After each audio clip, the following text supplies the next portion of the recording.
Wilujeng Sumping to my channel.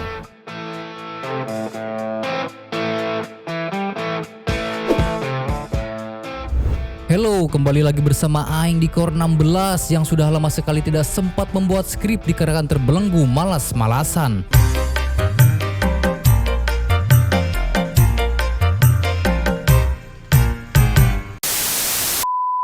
Oke, kali ini Aing akan membahas sebuah film yang sangat unik, yaitu Pulp Redemption. Sebuah film komedi yang menceritakan perjalanan band black metal dari Prancis menuju konser terbesar, yaitu Hellfest.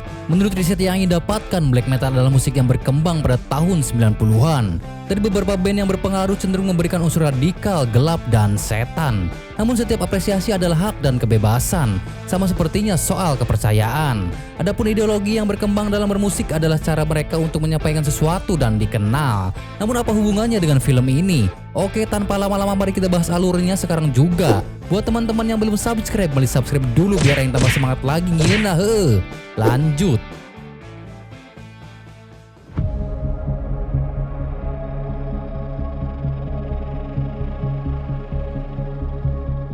Scene dimulai dengan dialog rockstar legendaris yang bernama Doozy Cooper, bahwasannya black metal adalah musik yang populer dari berbagai musik yang bermuatan politik, namun tidak pada genre tersebut. Democracy works most of the time, but not in black metal. Sekelompok manusia di Prancis terlihat mereka sedang berlatih dengan band yang bergenre black metal yang akan melakukan tour. Di antaranya ia bernama Alex sebagai vokal scream, JP bermain bass, Eric sebagai lead gitar, dan Pascal seorang drummer. Nampak latihan itu tidak sempurna dikarenakan Eric bermain terlalu cepat dan sampai akhirnya latihan tersebut telah usai. Karena istri Pascal memerlukan bantuannya, nampak kesal Alex merencanakan latihannya bulan depan pada hari Minggu dan Kamis. Dan inilah Pulp Redemption.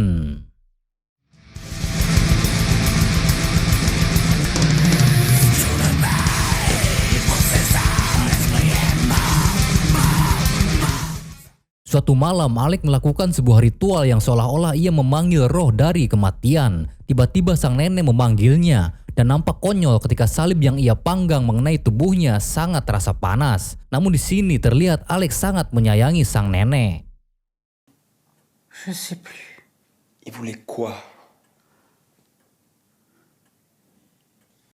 Di samping itu, Pascal bersama istri sedikit memperdebatkan tentang rambutnya yang gondrong dan sebuah band yang menurutnya omong kosong. Namun Pascal tentu membantah karena ia sangat menggemari hobi dan sudah memenuhi kewajibannya sebagai suami. Ia juga menjelaskan black metal bukanlah hal yang sesat dan tidak ada sangkut pautnya dengan setan. Je suis chef d'entreprise, je gagne ma vie, je fais tourner cette boîte, d'accord? Setelahnya terlihat Alex sedang merancang sebuah alat untuk perform yang seolah-olah ia mengeluarkan darah dari tangannya.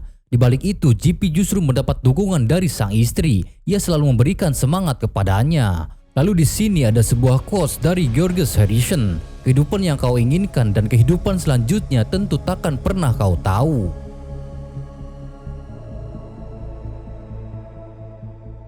Di sebuah restoran Cina dan Vietnam, tidak lain di sanalah tempat usaha dari Pascal yang sedang merayakan ulang tahun anak tercinta. Singkatnya, mereka berkumpul dengan beberapa kegelisahan band. Namun tidak lama Alex membawa kabar gembira karena mereka telah diundang perform di Hellfest dari sekian banyak band black metal di Prancis. Hal itu adalah kesempatan mereka dan memutuskan membatalkan tur. Rasanya seperti mimpi karena mereka bisa berdampingan perform dengan Doozy Cooper, musisi metal idolanya. Doozy Cooper. Putain, Doozy Cooper. Singkatnya, mereka memulai perjalanan dengan berbagai equipment dan tentu dengan musik metal. Dikarenakan mobil yang kendaranya adalah mobil restoran milik Pascal, ia mengupayakan untuk tidak menyentuh apapun di dalamnya, termasuk memutar playlist.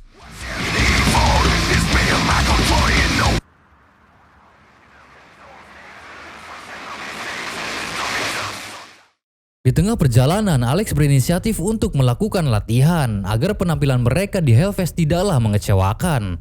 Akhirnya mereka mendatangi sebuah klub untuk melatih sekaligus memberikan hiburan black metal yang mereka mainkan. Nampak aneh dan terlihat kegaduhan yang ada saat mereka ingin melakukan aksi berdarahnya, namun hal itu nampaklah gagal. Sampai akhirnya semua sound dihentikan dan diganti dengan musik disco oleh pemiliknya.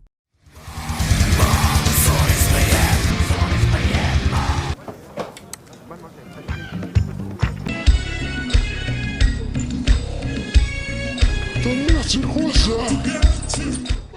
Tentu hal itu membuat mereka heran dan marah. Di belakang panggung, Alex sangat tidak terima karena mereka hanya ingin berlatih dan menyepakati perjanjian sebelumnya. Sedikit percekcokan, namun hal itu mereda.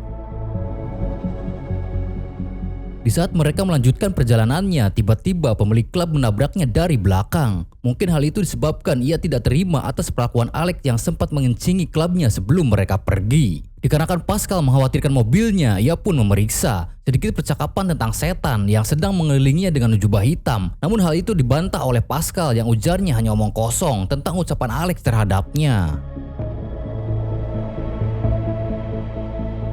Masalah awal pun dimulai. Ternyata pemilik klub tersebut menunggunya dan berusaha menembakkan senapan ke arah mereka. Sampai mobil yang dikendarainya oleng lalu menabrak mobil yang terpalang. Dan peti mati yang dibawanya terpental tepat ke arah pemilik klub. Lalu ia tewas begitu saja.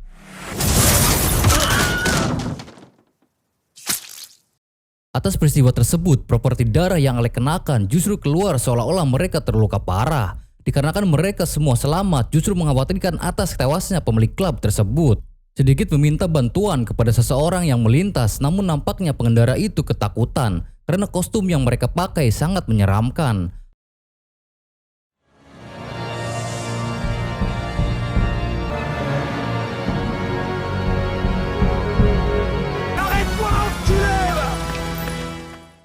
Hasil akhir, dengan kepanikannya mereka meninggalkan mayat tersebut dan menuju tanah atau perkebunan stroberi. Lalu ada sebuah quotes dari John Lennon, "Jangan takut mati karena tidak percaya padanya, anggap saja sebuah mobil yang sedang berjalan." Dikarenakan mobilnya rusak, demi menghilangkan jejak, mereka akhirnya menenggelamkan ke dalam danau. Lalu mereka berjalan kaki dan membawa semua equipment bandnya. Di saat Pascal meminta bantuan karena harus membawa seluruh perlengkapan drumnya seorang diri, Eric melontarkan kata menyinggung yang justru memicu perdebatan satu sama lain. Dan terlihat mereka pun berputus asa untuk melanjutkan sebuah band dan perform di Hellfest. Sementara itu, petugas telah menggelar olah TKP, namun nampak bingungan setelah seorang saksi menerangkan melihat sekelompok vampir yang melakukannya. Du coup, on l'a mis en cellule de dégrisement. Di sebuah ladang stroberi, mereka bersembunyi dan memikirkan strategi untuk keluar dari sana. Mereka terpaksa memotong rambutnya satu sama lain dengan mengenakan pakaian yang mereka temukan di tempat itu.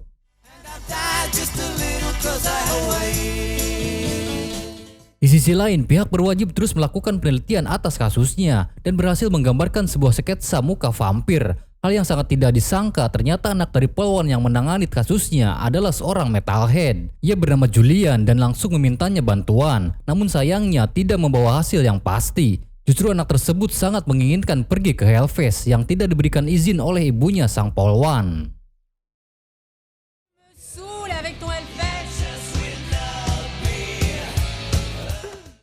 Lalu polwan itu memberikan laporan kepada komisaris bahwa 400 km dari sana ada sebuah konser metal yang mungkin pelaku telah mendatangi konser tersebut. Penyelidikan terus dilakukan, sementara komisaris telah melakukan perjalanan menuju Hellfest. Tentu hal ini sangatlah konyol.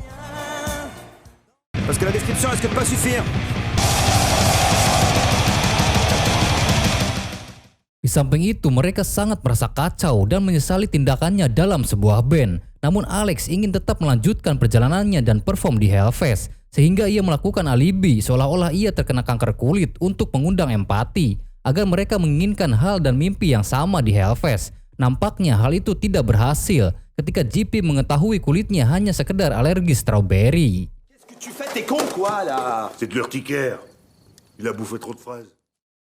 Suatu malam, terlihat polwan yang masih menangani kasusnya. Ia meminta bantuan kepada anaknya, yaitu Julia, untuk mempelajari sejarah musik metal demi kasus yang ia selidiki. Julia pun dengan senang hati menjelaskannya, dari mulai blues sampai revolusi musik tahun 80-an, dimulai dari hard rock, musik Celtic, sampai akhirnya lahir heavy metal, dan mulai bermunculan genre baru seperti speed metal, thrash metal, death metal, dan pada awal 90-an versi yang lebih radikal, seram dan gelap muncul, yaitu black metal. Black metal.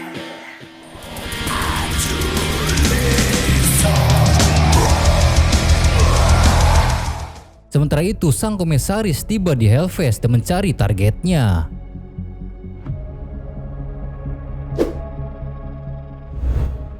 Dari persembunyiannya, Alex membujuk dan menegaskan kembali untuk melakukan konser terakhir di Hellfest sebelum mereka berpisah, agar persahabatannya selama 15 tahun tidaklah sia-sia. Mereka pun sepakat dan Alex terlihat senang. Lalu ia mencurahkan isi hatinya mengenai kebisingan seorang musisi bebas di tengah kesunyian malam yang tenang. Un artiste libre.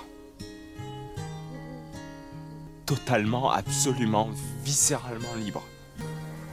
Du coup, je fais plutôt les courses le mardi parce que... Dan disambung oleh sebuah quote dari Paul McCartney, "Aku suka kebisingan." Keesokan harinya, petugas telah menemukan mobil milik Pascal yang tempo hari ditenggelamkan ke dalam danau, dan tentu mereka terus menyelidiki kasus tersebut.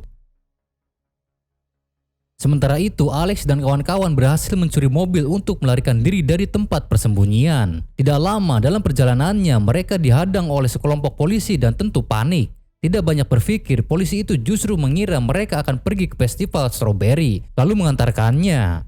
Hey Mickey, il voit SMP Perac. Allez, suivez-nous, on vous y amène. Merasa aneh dan kebetulan mereka terpaksa menyamar menjadi salah satu band yang akan tampil di sana, dan sangat terpaksa mereka pun perform dengan lagu pop yang sebelumnya tidak pernah dilakukan. Konser pun dimulai dengan perasaan tegang. Akhirnya mereka berhasil membawa suasana sangat meriah.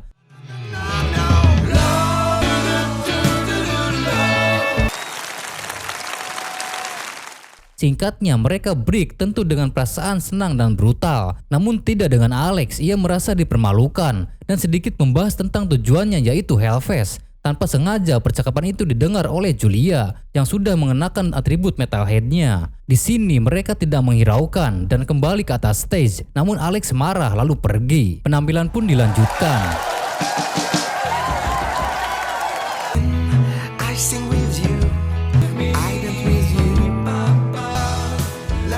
Tidak lama, segerombolan orang yang diantaranya pemilik mobil yang mereka curi tiba di festival tanpa mengenakan busana. Yang ternyata orang-orang tersebut adalah band yang mereka palsukan. Dan mereka pun ditangkap waktu itu juga di atas stage.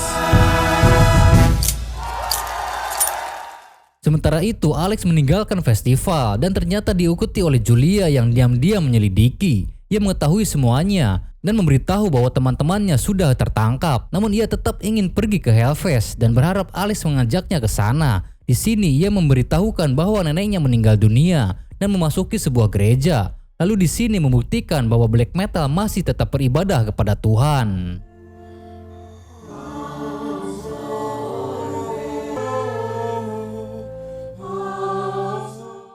Di lain scene terlihat JP telah memberikan kabar kepada sang istri yang memperlihatkan bahwa black metal sangat disayangi istrinya. Lalu ada Pascal yang terlihat khawatir terhadap keluarganya dan di sini juga memperlihatkan bahwa black metal sangat mencintai keluarganya. Demi keberangkatannya ke Hellfest, Julia mencuri kunci mobil dan membawa sisa temannya yang tertangkap. Sementara itu, ibunya Julia sang polwan telah memahami dan tahu kemana mereka akan pergi. Lalu mereka berlima benar-benar pergi ke Hellfest dan akan mengisi perform terbesarnya. Scene kembali diperlihatkan wawancara Doozy Cooper dari Hellfest TV yang telah menceritakan band Perancis seperti Edith Piaf dan Careless as Never. Dan ujarnya ada band lain yang datang kepadanya. Mereka bernama Rigor Mortis. Dan yang ia ingat bermuka brengsek karena mereka mengambil salib kesayangannya. I remember those fuckers because they stole my favorite crucifix. Mereka pun telah sampai di Hellfest. Namun sayangnya rundown mereka telah lewat dan digantikan sehingga tidak bisa perform. Selepasnya mereka bertemu dengan ibunya Julia sang polwan. Dan seketika ia memberikan toleransi atas pembelaan dan impiannya untuk bermain di Hellfest. Lalu Alex berinisiatif untuk masuk ke dalam backstage di mana Doozy Cooper ada di dalamnya. Menunggu cukup lama, teman-teman meragukan perencanaannya. Entah apa yang Alex lakukan, ia kembali dengan membawa kabar baik dan Rigor Mortis akan segera perform di panggung utama Hellfest.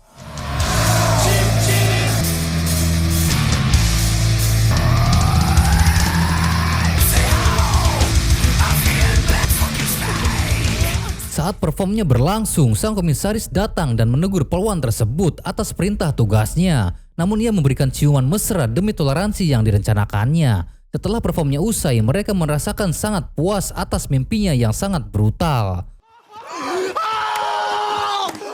Tiba-tiba Dizzy Cooper datang lalu Alex memberikan salib kesayangannya yang ternyata ia sandra agar mereka bisa perform di Hellfest. Hal itu pun tidak sia-sia karena Dizzy Cooper sendiri memberikan kesan yang bagus atas penampilannya. That was okay, I guess. Mereka pun bertemu dengan keluarga dan istri-istrinya yang sangat terlihat rindu. Namun mereka harus memenuhi janji dan akan berurusan dengan hukum. Film pun selesai ending yang harus berurusan dengan hukum, seperti layaknya kultur lahirnya black metal pada umumnya.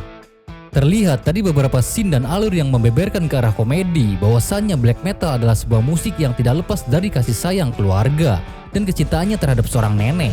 Kisah ini ditegaskan kembali di akhir cerita bahwa Alex sangat berduka karena ditinggalkan neneknya. Bahkan ia berkata jika aku bermain musik pop mungkin nenek akan memeluknya.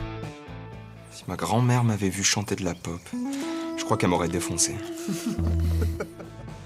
Oke, untuk mendalami sebuah musik tentu kalian tidak harus melihat latar belakang, melainkan bersungguh-sungguhlah, karena apa yang kalian tuangkan adalah sebuah karya, bukanlah keyakinan yang harus kita pedomi. Adapun film yang bisa kami sajikan untuk teman-teman, silahkan komentar di bawah.